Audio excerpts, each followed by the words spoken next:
Балалар қалайсыңдар? Көңіл-күйлерің қалай, жақсы ма? Сабаққа дайындығыңыз қалай, жақсы ма? Олай болса сабағыңызды бастайық.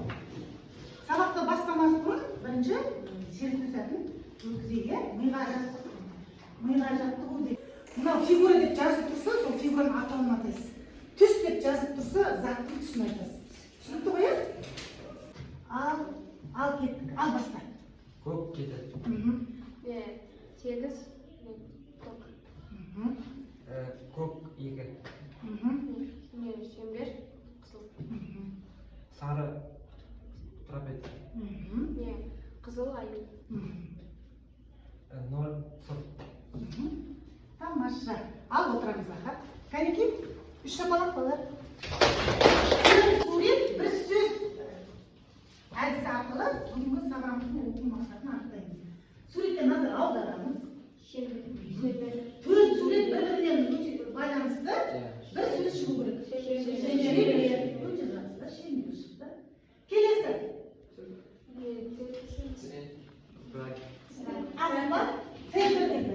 Центрге мына бәрі химиямен, биология, математикамен байланысты центр деген сөз шығады. Тамаша. Келесі. Келесі. Бітті ма? Олай болса балалар, бүгінгі сабағымыздың мақсаты қандай болады? Шеңберді не туралы?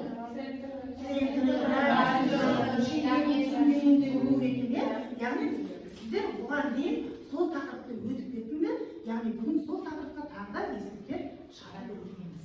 Жақсы, яғни сабағымыздың оқу мақсаты центрі А және Б болатын, радиусы Р болатын шеңбердің теңдеуін білу, центрін табу, радиусын табу. Жақсы балалар. Келесі, енді сабағымыздың пысықтау үшін, өткен материал бойынша пысықтау үшін арқан тартыс әдісі бойынша өткен сабақты пысықтаймыз. Қазір бұл арқан тарту, бұл қазақтың көне байырғы ұлттық ойыны болғандықтан бұл әдістің мақсаты не? Бұл әдістің мақсаты ұжымдыққа, бірлікке, жаңағы ынтымақтастыққа дағдыландыру. Сондықтан да қазір екі топқа бөлеміз. Яғни отырған күйінде екі топқа бөлінеміз. Оң жақ қанат, сол жақ қанат деп екі топқа бөлінеміз. Сол екі топтан төрт оқушы ортаға шығады. Қай топ бірінші бастайтынын анықтап алайық. Кім бірінші бастайтын болды? Аға, Бексұлтан. Ал таңдай ғой. Кез келген сұрағыңыз. Шеңбердің радиусы 7 сантиметр болса, оның диаметрі не кетеді? 14 сантиметр.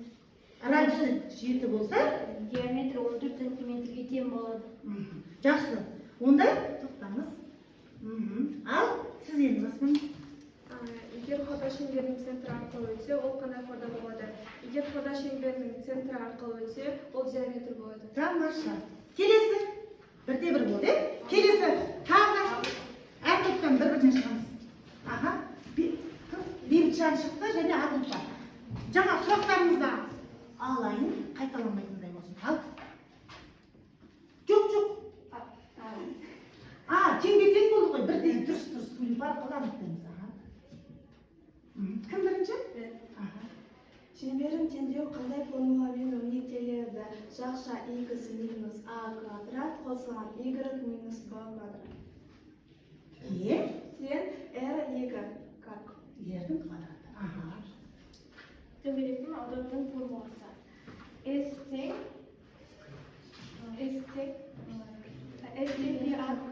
Пи R квадрат. Жақсы.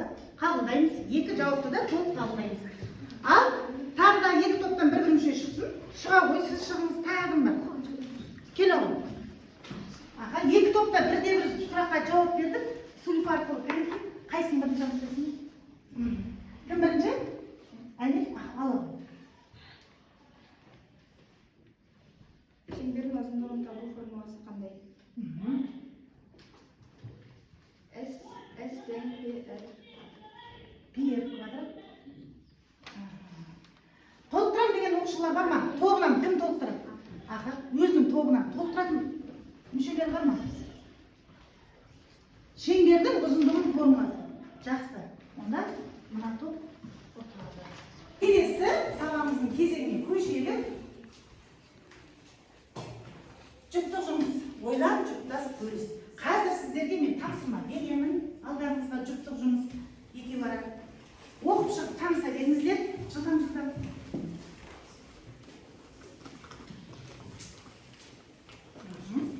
Есіміңіз кім?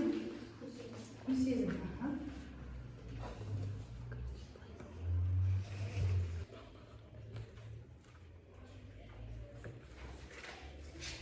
Жарты секундтан. Жарты минуттан. Жарты минуттан қалды. Бір жарым секундта.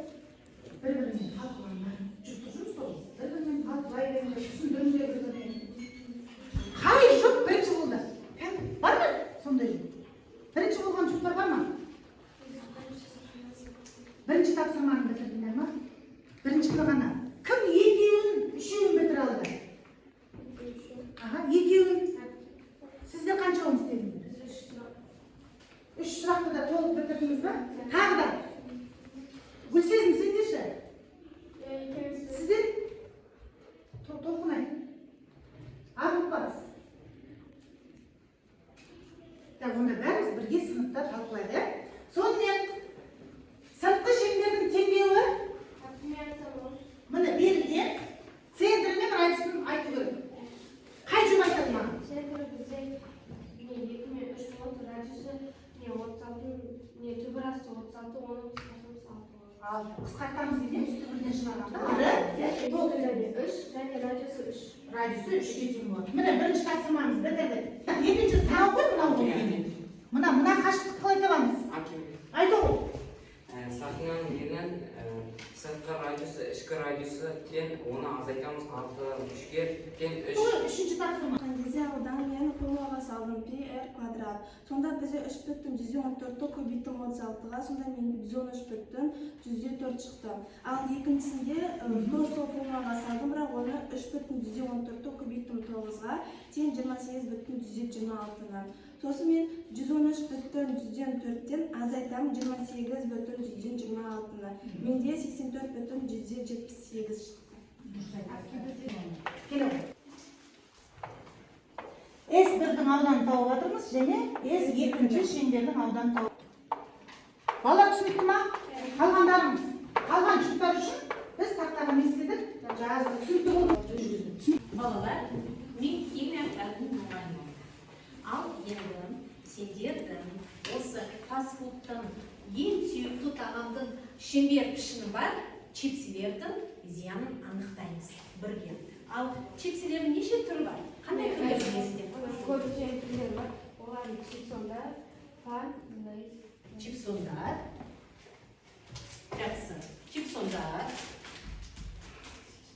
Келесі. Фан чипсилері бар, я? И және де ең қымбат түрі Лейс чипсы бар. Жақсы. Жарайды. Енді балалар осы тәжірибені жасамас бұрын мен сендерге осы құрамын түсіріп қағазға шығарып әкелдім. Енді қайтқан сендерге осы 3 топқа бөлеміз балалар. Бірінші топ сендер чипсондар боласыңдар.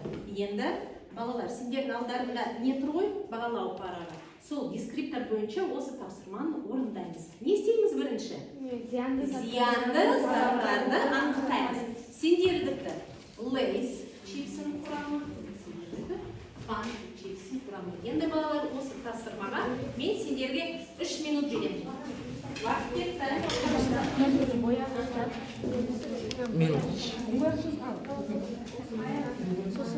Астын сызайық. Астын сызамыз.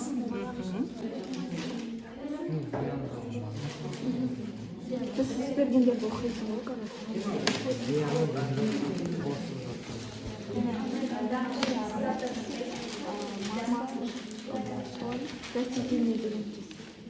Растительное масло. Бұның бәрі көп керек. Растительное масло, соль, вкус и аромат, паприка, краситель,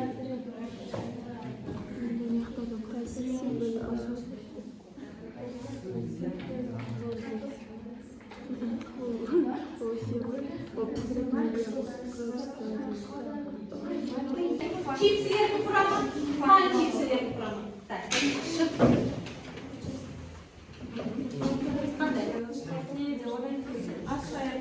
бояғыштар, дәм қошы иіс беретін заттар, амфорты кремний диоксид гидроцидтер, одан кейін хош иісті күшейткіштер және де амфортоклеемний диоксиді.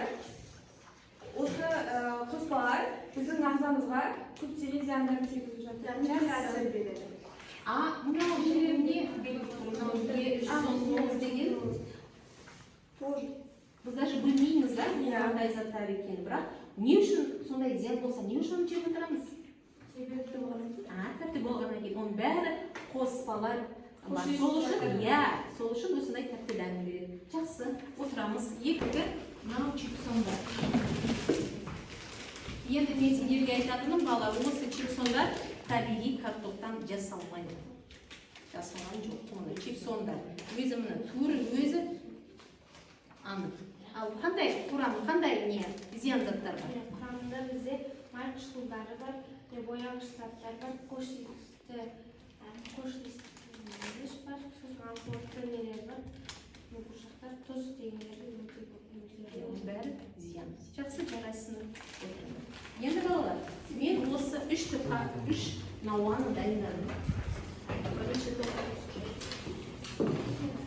Так, сендер бері келіңдер, топпен жүріп жасаймыз қазір тәжірибені жасаймыз. Балалар, бірақ осы қауіпсіздік ережені сақтай отырып, тек қана менің рұқсатыммен әрекеттерді жасаңдар, жарай ма? Келдер, осы жерге. Енді балалар, маған қараңдар. Тыңдайықшы. Енді мына 3 чипсың түрі, иә? Сендерге қолба берілген. Қолбада не жазып тұр?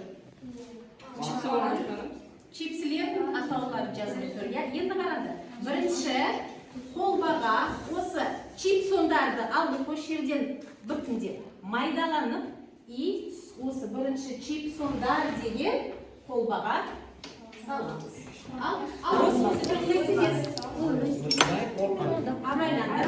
Осы чипсондарды ғана алайықшы бірінші.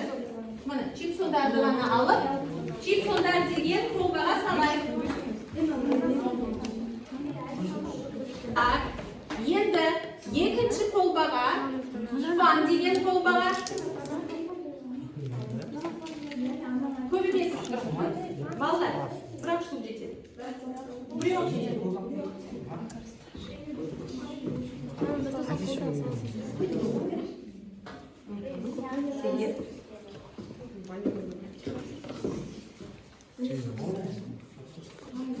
Жақсы.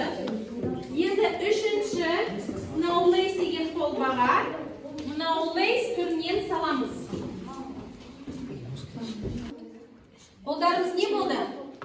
Майлы болды, иә? Қаншама майы бар құрамында. Так, болды ма? Енді қараңдар. Су, мынау су бетіндегі не көріп тұрсыңдар балдар? Не көріп тұрсыңдар? Май шығып тұр. Енді мына 3 қолбаны салыстырып, қайсында көбірек май шықты бетінде? Чипсондар. Қайсында көбірек? Лейсте және фанда. Дұрыс балалар. Фан мен лейсте мынау май көбірек салған екен, иә? Так, енді балалар, маған қараңдар. Осы май екенді біз анықтадық. Бірақ бұл ашын май емес. Бұл май өте зиянды. Бұл трансмайлар деп аталады. Өсімдік, иә? Жемістік. Енді балалар, мұны алыңдар. Әр топ бір картоптан аламыз. Ашамыз, үйетті ашамыз, балалар. Енді сендерге не берем? Мақтатай ақшаны берем. Әр топқа. Енді не істейміз, балалар? Қараңдар. Мынау қазір мынау алып, үйетті, мақтатай ақшыне и боямыз.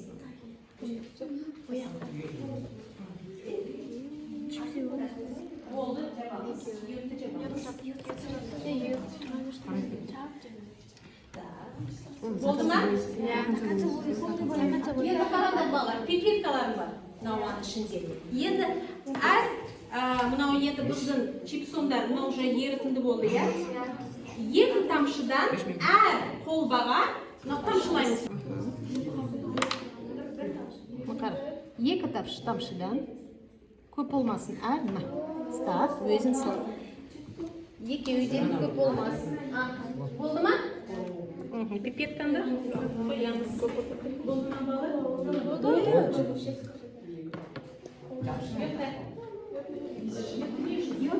Бұлар крахмалдан жасалынады. Бірақ крахмал да көмірсуларға жатады ғой.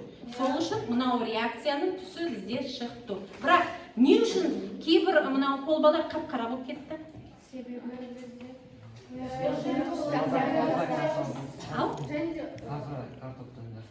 Дұрыс. Және қандай қоспалар бар? Бағана не оқып шықтық? Тұз, неше түрлі анықтадық па? Мынау чипсондардың фан, лейстің зиян екенін анықтадық па? Енді жейміз ба? Жемейміз бала, иә? Болды, отыра береміз. Мен биология пәні мұғалімі Айша Малапен шақырдым.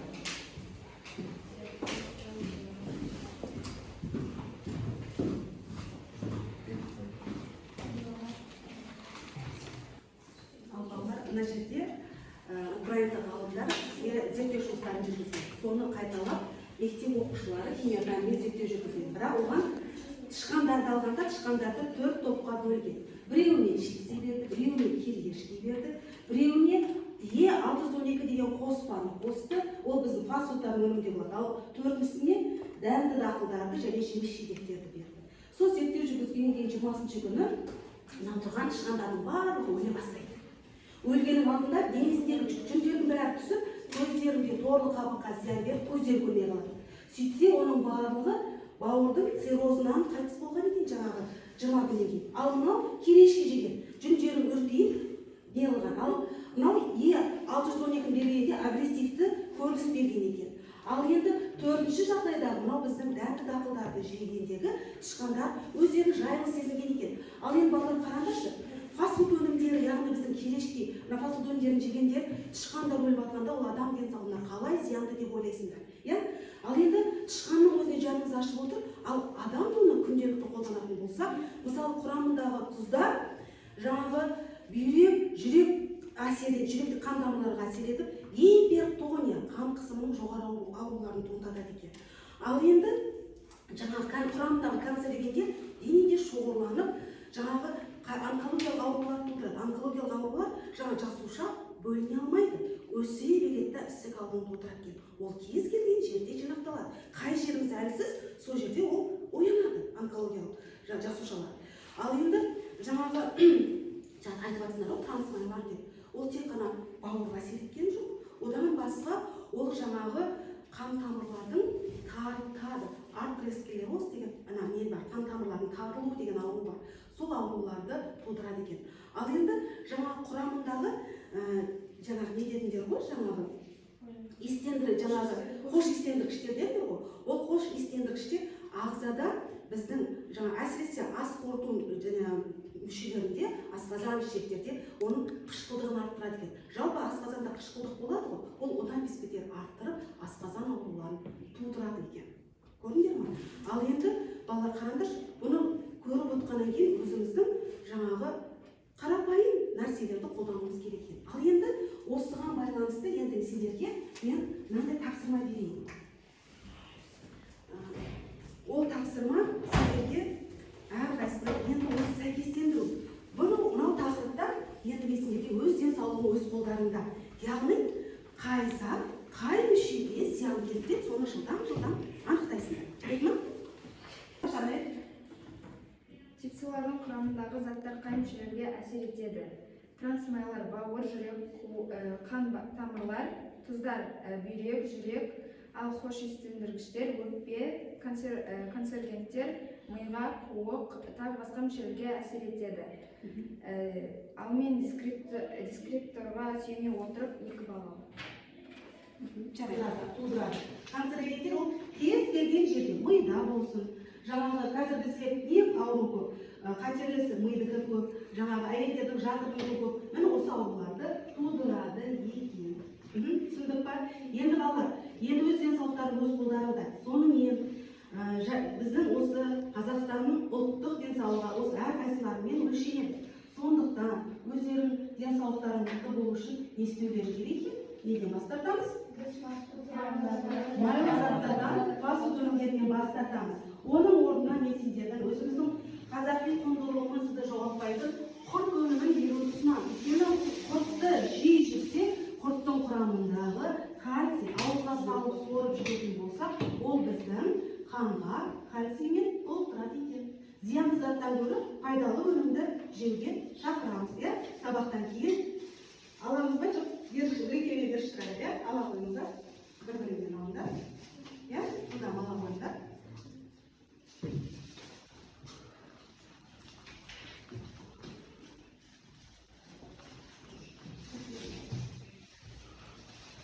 Яғни сабақ. Және кері байланыс. Екі істейкен әсі бойынша кері байланыс. Кез сөйлеп шығайық. Бақылау парақтарын толтырыңыздар да, сосын смарт сағат бойынша бағалау жүргізіп, әркім өзін шынайы бағаласын. Смарт сағат бойынша көрсетеміз. Шынайы көрсетеміз бағаларында. Бүгін қанша алдыңыз? Ағылпа қанша? 8 дейді. Тағы? Гүлсезім? Ал енді кері байланыс тез айтып жіберіңіздерші. 8 дейді, Гүлсезім, сезім. Сіз ше? 7 бал алды. Тағы да. Темірлан, сен қанша алдың? Айлы есептеп отыр. Бейітжан? 8 дейді. 8. 4, бәрі 4. 5 алған оқыш жоқ па? 8. 8. Ал балалар, енді сабақты қорытындылайтын болсақ, екі стикер әдісі арқылы сабаққа дейінгі білетінім, сабақтан кейінгі білгенім туралы өз пікірлеріңді айтсаңыздар. Олай болса, Гүлсім, сіздің пікіріңізді тыңдап жүрмін. Яғни мен бүгінгі сабаққа дейін мен геометрия пәнінен шеңбердің радиусын, центрін білетім. Яғни бұл сабақтан кейін мен көптеген нәрселерді ұғындым. Яғни ол геометрия, биология, химия пәндерін қосып арқылы осы чипсыдың зияндығын, оның адам өміріне көптеген зиян екенін білдім. Яғни осы шеңбердің осы жай ғана чипсы арқылы біз көптеген пәндер арқылы оның зиян екенін және осы есептерді шығарып көптеген нәрселерді ұғынып, осы нәрселерді білдім. Рахмет. Бір сөйлем айтады. Сабаққа дейін мен чипсыдың қандай зиян екенін білмедім. Яғни Сабақтан кейін чипсыдың зиянын білдім. Жақсы. Осымен аяқталды. Сіздерге